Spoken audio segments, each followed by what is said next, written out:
मेरे चैनल को सब्सक्राइब करें तथा घंटी को दबाएं और नई वीडियो का मैसेज पाएं। रामायण की भव्य जो माला, हनुमत उसका रत्न निराला, निश्चय पूर्वक अलख जगाओ। जय जय जय बजरंग ध्यान।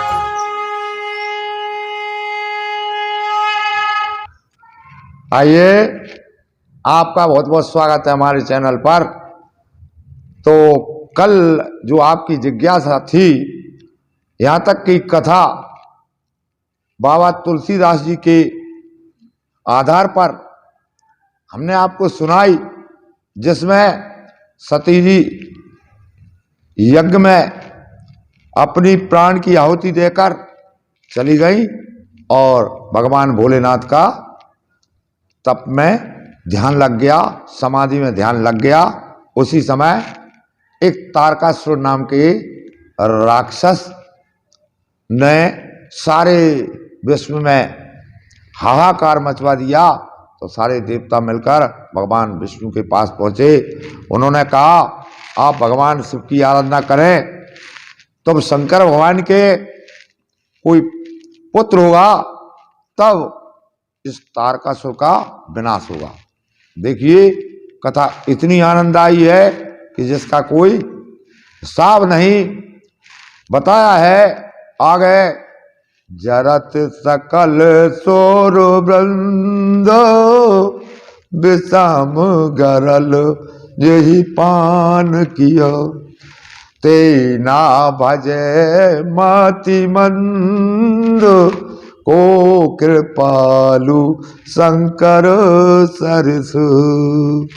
देखिए, संसार उस भयंकर विष की ज्वाला में जल रहा था, जो समुद्र मंथन से निकला था जहर। उस समय पूरे विश्व में अग्नि सी लग गई थी और उस विष की ज्वाला के अग्नि को शांत करने में कोई भी सामर्थ्य नहीं था। तब सभी ने भगवान शंकर की शरण गई और भगवान शिव ने उस विषम गरल को पी लिया। कैसे पी लिया? इस तरह से पिया कि शंकर भगवान ने राम का नाम लेकर के उस जहर को पिया, जो 14 रत्नों में एक रत्न था। रा कहते ही शिवजी ने अंदर डाला, तो माँ कहते ही अपने मुंह को बंद कर लिया। तो ना तो वो अंदर गया और ना बाहर रहा, कंठ में रह गया। ऐसे भगवान शिव की क्यों तुलसीदास जी कह रहे, अरे मन मूढ़, ऐसे भगवान का तू क्यों भजन नहीं करता? उसका भजन, उसका जाप, उसका ध्यान अवश्य कर। ऐसे भगवान भोलेनाथ समाधि में स्थित है इस समय कथा के आधार पर। और उसी समय देवताओं को एक सुझाव सूझा कि वो ही सती, वो जो दक्ष की कन्या थी, वो पर्वतराज हिमालय के यहाँ जन्म ले लेती हैं और जन्म लेते ही वहाँ एकदम मंगल में सारा हिमाचल नगर हो जाता है। इतनी सुंदरता उस नगर की हो गई जिसका कोई हिसाब नहीं है। जगदम्बा अवतरी सोपुर वर्णि की जाए। जिस जगह पे संसार को जन्म देने वाली जगत की अम्मा अवतार ले जाए, तो वहां तो सुख की खान हो गई। सारे फल फूल लद गए, सारे बाग बगीचा सुंदर हो गए और वह कन्या प्रतिदिन बढ़ने लगी। और उसी समय नारद जी उनके पास पहुंचते हैं और राजा हिमाचल अपनी कन्या का हस्तरेखा दिखाने के लिए नारद के सामने हाथ पसार देते हैं और कहते हैं, इसके भाग की बात बताएं नारद जी। तो नारद जी क्या कह रहे हैं कि जोगी जटल अकाम मन, नगन अमंगल भेष, आसु स्वामी जाको मिले, परिय हस्त ऐसी रेख। नारद जी कहते हैं कि इसे ऐसा पति मिलेगा, ऐसी रेखा डरी है, इसके हाथ में कि वो जोगी होगा, जटिल होगा, किसी के बस का नहीं है। अकाम मन, जिसके हृदय में कामना है ही नहीं है, और वो बिना वस्त्रों वाला है, नगन है, और अमंगल वेश धारण करे है, राख बबूत लगा है, ऐसा स्वामी इसको मिलेगा। अब देखिए, अब तो वे घबरा गए, बोले महाराज ऐसे वर को हम क्या करेंगे जो तुम्हें ऐसी बात बता रहे हो। नारद जी बड़े दृढ़ता से कहते हैं कि एक बात जरूर बता रहा हूं, जो जो वर के दोष बखाने और ते सबसे पे अनुमाने। जो मैं वर के दोष बता रहा हूं, जो वर मिलेगा हस्तरेखा में, वे मेरी समझ से सब शंकर भगवान में हैं। और अब शंकर भगवान ही अगर जब प्राप्त कर जाए तो काम बन सकता है। शिव जी के समान संसार में कोई नहीं है। अब क्या कहते हैं बाबा तुलसीदास, कि झूठी न हो देव ऋषि बानी, झूठी न हो देव ऋषि बानी, सोचहि दंपति सखी सयानी, सोचहि दंपति सखी सयानी। अब वो मन में विश्वास कर गई कि देव ऋषि नारद जी जिस बात को कह रहे वो वाणी असत्य हो नहीं सकती है। अब वे सोच रहे हैं कि किस प्रकार से इसके लिए ऐसा उपदेश लगे ताकि ये शंकर जी को वरण करने के लिए ऐसे नहीं मिलेंगे। शंकर भगवान बहुत तपस्या के द्वारा भगवान शंकर की भक्ति प्राप्त होती है, और ये में भक्ति नहीं स्वयं वर के रूप में चाहिए। तो उन्होंने बताया कि जो तप कर रहे कुमारी तुम्हारी, भावय मिटा सकते त्रिपुरारी, भावय मिटा। अगर आपकी कन्या तपस्या करने लगे, तप करे, तो भगवान शंकर ऐसे हैं, वे जो भाग में लिखा है उसको मेट देती हैं। समझ गए? तो ऐसे उन्होंने उपदेश दिया। तो अब उनके इच्छा उत्पन्न भई कि मेरे लिए अब तप करना चाहिए, और माँ पार्वती सब सुन रही हैं। तो अपनी माँ से कहती हैं, माँ क्या क्या सोच रही है? माँ अपनी कन्या को कभी ऐसे वर को नहीं देना चाहती जो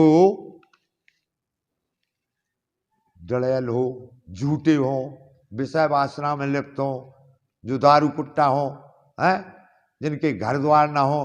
बताया है कि जो घर पर कुल हो ये अनूपा, करिय विवाह सुतान रूपा। जो घर और वर और कुल तीन देख के करे। घर भी अच्छा होना चाहिए, वर भी अच्छा होना चाहिए, कुल भी अच्छा होना चाहिए, उसके साथ विवाह करना चाहिए अपनी कन्या का। मैया के ये हृदय में बार बार आ रहा है कि घर वर कुल, और जो वर में कुछ अवगुण है तो भी शंकर भगवान है, उनके अवगुण तो कोई देख ही नहीं पाएगा। तो शिव जी की तो पसंद आ गई, पर वे कह रही हैं तो भगवान की इस सुंदरता के लिए माता पार्वती के मन में आई, और एक बार तो उनको सपना भी हो गया। क्या कह रही है माता से, उनकी माँ से, स्वयं पार्वती, सुनऊ मात में देखो अस, सपनो सुना बहु तोय, सुंदर गौर सुविप्रवर, ऐसो उपदेशो मोय। अरे मैया, मोय एक सपनों आवे, एक सुंदर ब्राह्मण का रूप बनाकर, और उसने मुझे उपदेश दिया है। उसने कहा है कि करे जाए तब शैल कुमारी, और नारद कहा सो सत्य विचारी। तो ये तो मुझे सपने में आया है। माँ कहने लगी कि ठीक है, और उन्होंने कई मुझे ऐसे भाव बताए, कई उपमाएं दी कि तप आधार सब सृष्टि भवानी, वो करें जाए तप अस जिए जानी। क्योंकि तप के आधार पर पूरी सृष्टि है, तब बल शंभु करें संगारा, तब से अगम न कछ संसारा, और तब बल शेष धरे महिवारा, तब केवल से शेष जी इस पृथ्वी का भार सहन कर रहा है, और तब से ही सूर्य नारायण आपको यानी उदित हो रहे हैं, आपको प्रकाश दे रहे हैं, सब तप का आधार है। इसी तरह से अगर माता पार्वती तप करती है तो भगवान भोलेनाथ प्राप्त हो जाएंगे। तो उसी समय बेसरा आदि जो ऋषि मुनि थे, जो वैवाहिक कार्यक्रम करते थे, वे आए और पार्वती की महिमा गाने लगे और कहने लगे कि पार्वती जी कोई साधारण नहीं है, उमा जी वे बहुत बड़ी शक्ति हैं, आदिशक्ति हैं। तो इस प्रकार से माता पार्वती के हृदय में ये विश्वास हो गया और वे तप करने को जाने लगी। तो महाशंकर भगवान कथाएं कहती हैं और कथा सुन रहे हैं। कभी कभी भगवान के गुणानुवाद में भगवान शिव जी खो जाते हैं और कहते हैं, बाबा तुलसीदास जी ने कहा है कि मगन ध्यान रस दंड जुग पुन मन बाहर कीन, रघुपति चरत महेश तब हर्षित बरनय लीन। भगवान शिव जो है राम कथा के वक्ता हैं, और आज से नहीं, सबसे प्रथम रामायण जो है भगवान शिव शंकर ने बनाई है। बताया है कि रच महेश निज मानस राखा, पाय सुसमय शिवासन भाखा। सबसे पहले भगवान शिव ने रामायण रची है और वे राम के चरित्रों में, राम के ध्यान में लीन रहती हैं। उधर शिव जी समाधि में राम की धुन में लीन है, इधर माता पार्वती तपस्या करने लगी, तप कर रही हैं। तो इस प्रकार भगवान शिव जी जो है भगवान राम के गुणानुवाद गा रहे हैं। उसी समय भगवान विष्णु वहां प्रकट भये और शंकर भगवान से मिले और शंकर भगवान से कहा कि हे देवादिदेव महादेव, आप जो है विवाह कर लीजिए, क्योंकि उमा पार्वती आपके वर पाने के लिए बहुत तपस्या कर रही है। ऐसा कहकर वो भगवान चले गए।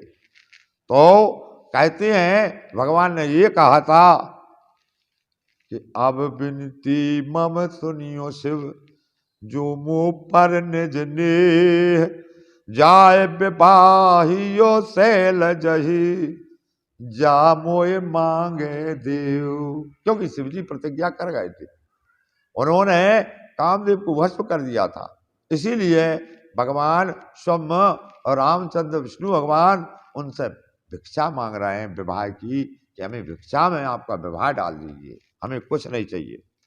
तो क्या है, भगवान शिव के ईश्वर कौन है? राम है। अब शिव सोचते हैं क्या कि माते पिता और गुरु की बानी, बिना ही विचार करो शुभ जानी, बिना ही विचार करिए शुभ जानी। तो भगवान शिव ने कहा कि ये साहब बहुत अच्छी बात है, माता पिता गुरु की वाणी बिना विचार गए अपने सिर पर धारण कर लेना चाहिए। अब भगवान की शिव की ऐसी वचन सुने रामचंद्र भगवान बड़े मुस्कुराए। प्रभु तो शिव सुन शंकर वचना, भक्ति विवेक धर्म युत रचना। भगवान बड़े संतुष्ट हुए, क्योंकि भगवान शिव की वाणी में भक्ति भी थी, विवेक यानी ज्ञान भी था और धर्म भी था। क्यों? कभी कभी ऐसे काम कर देना चाहिए कि उसका पुत्र होकर के इस विश्व को संकट से निवारण करेगा। जैसे हमारे सैनिक, हमारे जो आर्मी की पुलिस है, वो ऐसी माताएं हैं जिन्होंने उनको जन्म दिया और वे आपकी रक्षा करते हैं। तो ऐसे को जन्म देना चाहिए। तो देखिए भगवान शिव इसी बात से मुग्ध हो गए कि विश्व पे संकट है, देवताओं पर संकट है, और मेरा पुत्र उस संकट को टाल सकता है, तो बिल्कुल सिरोधार्य। नहीं तो प्रतिज्ञा थी कि मैं विवाह नहीं करूंगा, क्योंकि कामदेव को जला दिया था।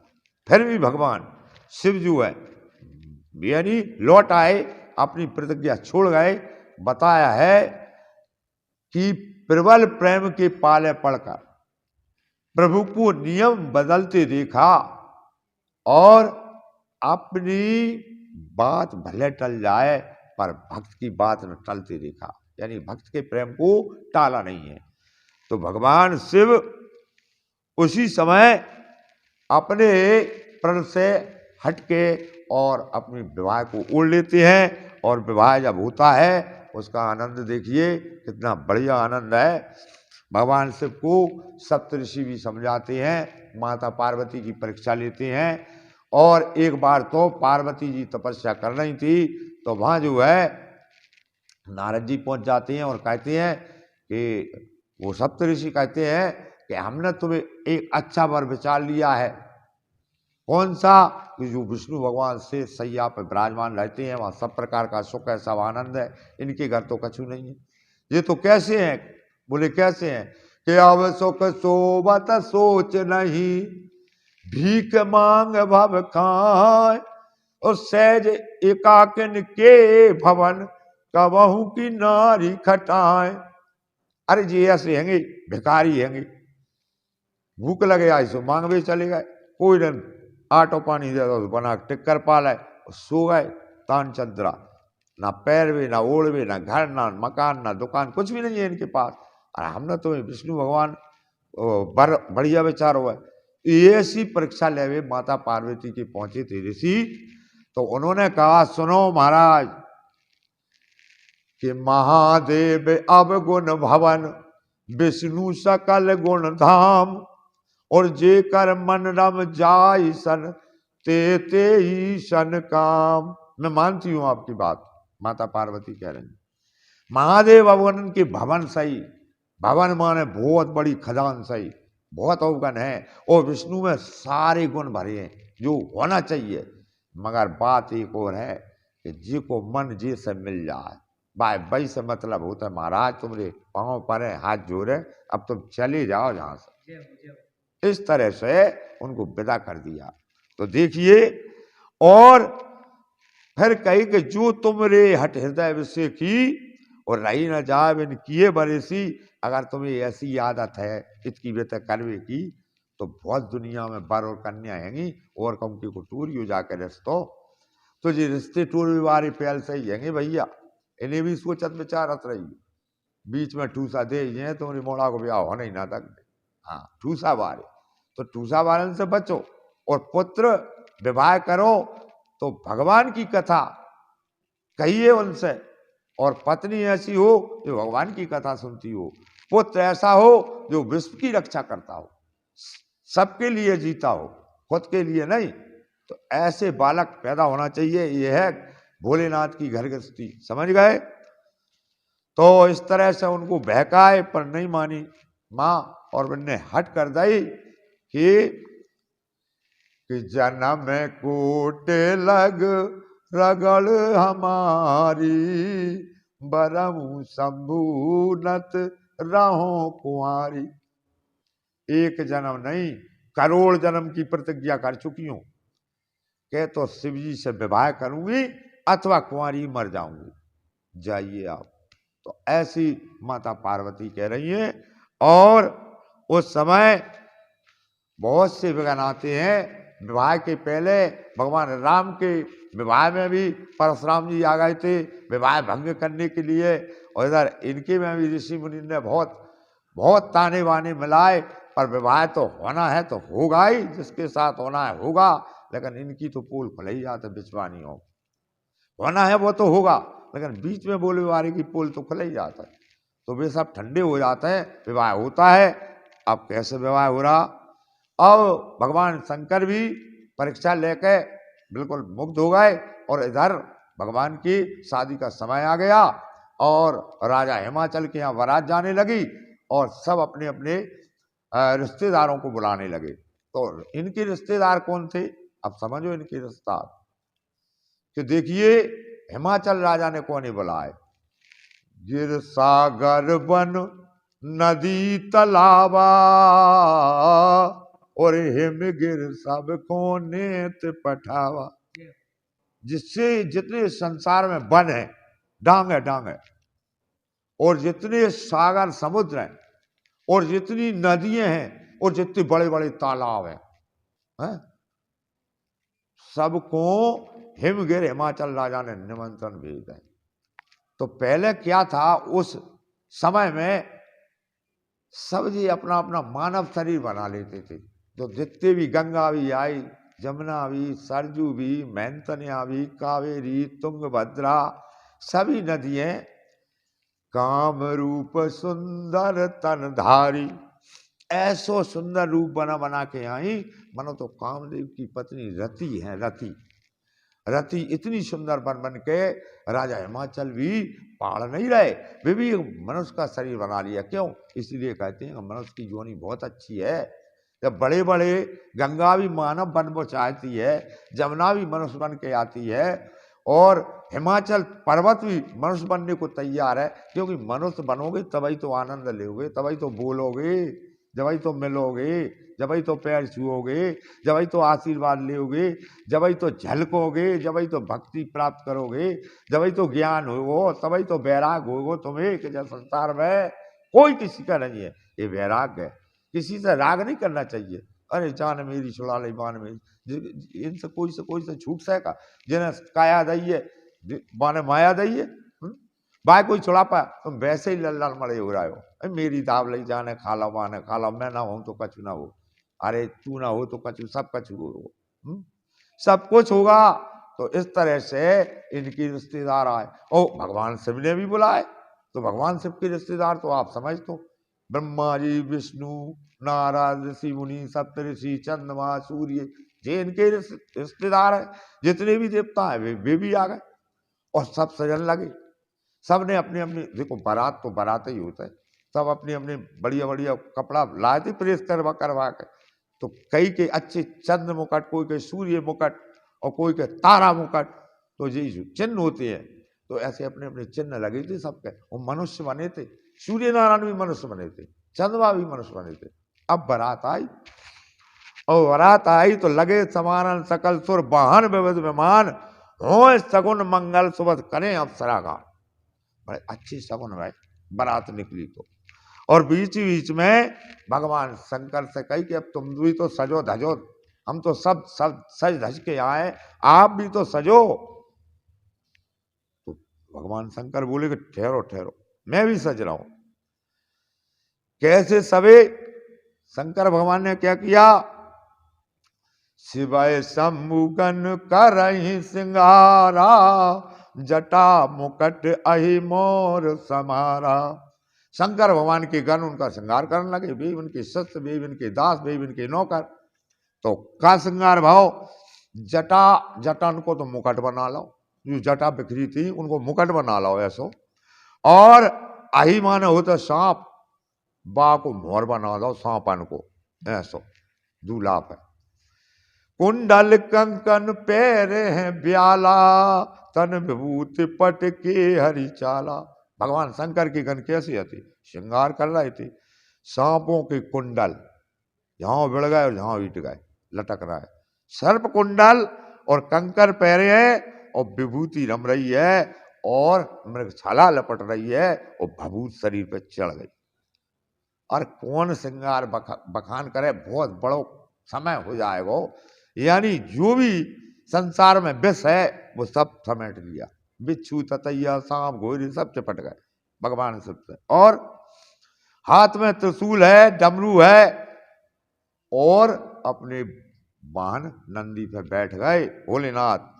और जब सुर की स्त्रियां यानी देवताओं की पत्नियां दूल्हा देख रही, ऐसी हंसी है कि इनके पेट फूल गए हंस हंस के। देखियो कि दूल्हा कैसे है, सांप है, बिच्छू है, डमरू है, त्रिशूल है। देख सिवाय सुरती मुस्काई और बर लायक दुल्हन जगनाई। भैया जब दूल्हा कोई लायक तो कोई संसार में दुल्हन है ही नहीं, ऐसी दुल्हन कहाँ से लाएंगे जो जाके बरोबरी की हो, सांप बिच्छू समेट हो, भाई तो बरोबरी होता तो है ही नहीं है साहब, दुल्हन रची नहीं। सब देवता हंस रहे और बर के हिसाब से बारात अच्छी नहीं लगी। अब हंसी होगी दूसरे के द्वार पर जाके हंसी करेंगे। भगवान विष्णु बोले भैया हमें मत पिटवाइए, हमें बचा रहिए, नहीं हम में और पड़ेंगे, तुम अच्छो से श्रृंगार कर लो। भगवान शंकर से कहने लगे तो शंकर भगवान बोले कि ठहरो अबे और अच्छो करेंगे। तो शिव जी ने क्या, अति प्रिय बचन सोनात प्रिया के रे, भृंगी पेर सकल गण टेरे। भगवान शिव जी ने उनके वचन सुने तो और मुस्कुराए शिव जी और भृंगी बजाई तो सारे गण इकट्ठे हो गए। वे कैसे गण आते, शिव जी की आज्ञा पाते ही आ गए। तो नाना वाहन नाना भेषा और ब्यासे शिव समाज जन देखा, को मुखहीन विपुल मुख काऊ। किसी के एक मुख है तो कई के हजारों मुख है, यहाँ भी खा रहा हो वहां भी खा रहा हो, यहाँ भी जीव वहां भी जीव, जगह जगह जीव है, जगह जगह दांत, पूरे शरीर में मोही मुख। और बिन पद कर को बहुपद भाऊ, कोई बिना पावन के हते धड़ाई चल रहा हो धड़ाई, और कोई के बहुत पांव आते, हजारक पांव इकट्ठे ऐसे। विपुल नयन को नैन विहीना, कोई बिल्कुल रुंड सुन आंख को निशान ही नहीं है, कहीं भी नहीं है, वो कोई के नैन ही नैन है, आंख ही आंखें चमक रही है। और हृष्ट पुष्ट, कोई इतने हृष्ट पुष्ट रहे चलते ही ना बने, और कोई ऐसे रहे बिल्कुल अस्पताल में ढांचो देखो हो तुमने, बिल्कुल हड्डी का वही है।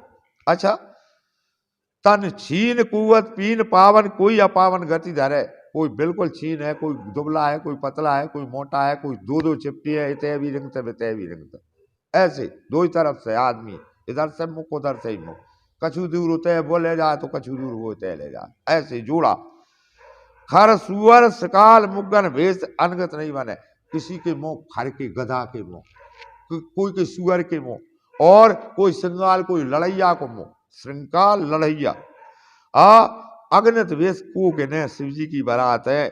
और फिर नाचे गावे गीत परम तरंगी भूत सब, देखे अति विपरीत बोले वचन विचित्र विधि। सब भूत आ गए, नच रहे हैं गा रहे हैं, वैसी बोली बोलना है, ऐसे बोल रहे हैं, खराब बोली बोल रहे हैं, जैसो दूल्हा वैसी बारात बन गई। अब तो भगवान शिव की जब बारात पहुंचती है तो ऊपर जो है देखना उनके बड़े बड़े महल हैं। अब जो हिमाचली पर्वत है तो बहुत ऊंचे पे है, और वहां मैना बैठी है उनकी सास, और सास के पास में बैठे हैं नारद जी। नारद जी बुला ले नहीं इतिया नारद, नारद जब नारद जी बैठा रहे और देख बारात आ रही है बा। तो आगे आ रहे थे भगवान सूर्य, क्योंकि लाइट वाले तो आगे चल है, तो सूर्य भगवान जब आगे आ रहे थे, उनकी सेना आती, सूर्य के घोड़े रथ और उनकी संगा थी, तो वे भी बहुत चमक दमक में थे। और उनकी सास बोली मैना जी, क्यों नारद जी ये दूल्हा है जी है? अरे कहीं छोड़ो इन बातों, ये दूल्हा नहीं है, ये दूल्हा के लाइट वाले हैं, तो तुम्हारे घर आ रहा है ना वर, उनके जी लाइट वाले। अरे ऐसे लाइट, ये तो बहुत चमक, देखते नहीं, मैंने सूर्य नारायण देख पाता है का कोई है? अब तो साहब उनकी वो सास थी बहुत आनंदित हो गई कि ऐसी लाइट तो मैंने जीवन में नहीं देखी, सूर्य की लाइट।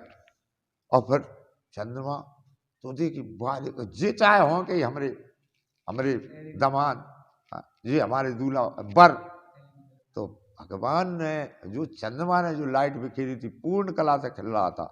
अरे ये तो कई शीतल लाइट है, ये तो ठंड के लिए है, आपको सबको शीतल करेगी, ये तो कूलर है, और उजाला भी है। अरे तो बहुत अच्छे होंगे।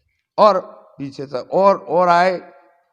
अब देख रही हैं कि क्या इंद्र आए, तो इंद्र ऐसी में आते जैसे इंद्र तो इंद्र ही है, चमक दमक हो घटा के समान। और जो इंद्र को देखे कई जे चाहे हो बर, अरे कई जे तो उनके पानी मानी देवे बारे है, झर से पानी बरसा दें। इंद्र के आगे पानी बरसत जा रहा हो, साफ हो जा रहा हो सब, क्योंकि वो तो वही आदेश करता है जब मेघ बरसते।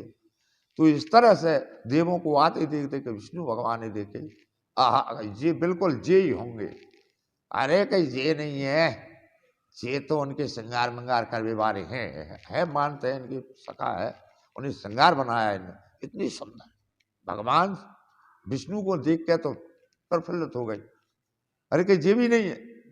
अब तो कहीं आ रहा है बीच में है और पीछे बहुत सेना है, तो इतने देवों को देखे तो चकित हो गई मैना, और कि गजब के दूल्हा होंगे। और जैसे ही दूल्हा देखे तो क्या कह रही हैं कि भागी भवन पे थी अति त्रासा, जय श्री राम गई है महेश जहां है जनवासा। भयभीत हो जाती हैं, डर जाती हैं। इस तरह भगवान भोलेनाथ का विवाह होता है। उस विवाह में जो आनंद है वो मैंने आपको बाबा तुलसीदास जी के माध्यम से सुनाया। उस विवाह का आनंद हमने जो लिया वो आपने उस कथा को सुनी। तो अगर आपको ये कथा पसंद आई हो तो कृपा करके इस कथा के लिए वीडियो को लाइक करें तथा चैनल को सब्सक्राइब करें और घंटी को दबाएं और इसको शेयर भी करते रहें, ताकि टूटी फूटे शब्द और सज्जनों के पास जाते रहें। क्योंकि राम कथा ऐसी है कि भले भद्दी है, बनत भदेश वस्तु बल वर्णी, भद्दी होने के साथ साथ भी दोष रहित दूषण रहित भगवान की कथा है, दोषों से रहित है। कितने भी दूषण हो, भगवान का चरित्र हो तो सब प्रभु की कृपा से स्वच्छ ही होता है। इसलिए आपके प्रश्न करने के लिए बहुत बहुत धन्यवाद।